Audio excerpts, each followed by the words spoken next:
Sable sir या ठिकाणी त्यांचा उल्लेख बाबूरावजींनी मुद्दाम माझी माझी केला.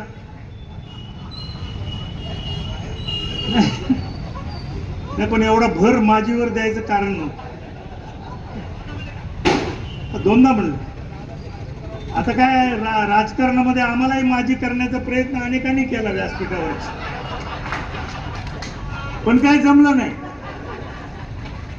अच्युतरावजी राजेश घोडे आमच्या बरोबर होते, परंतु हे सगळे मान्यवर इथं बसलेले तिघ जण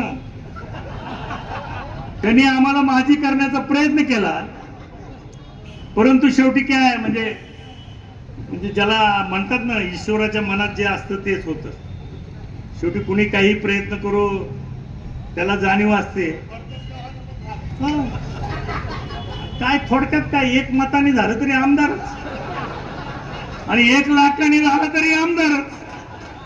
त्याला काय, त्याला फरक नसतो, होणं महत्वाचं आहे. या मतदारसंघातल्या जनतेनं 5व्यांदा मला आमदार होण्याचा मान दिला.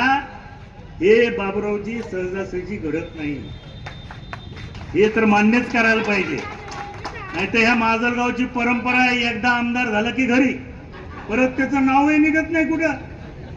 अशा अनेक आमदार आहेत अजून. परंतु मला मात्र 5व्यांदा जी काही काम करण्याची संधी मिळालेली आहे ती इथल्या जनतेने, त्या जनतेचा विश्वास माझ्यावरती आहे म्हणूनच मिळालेली आहे, दुसरं काही कारण नाही.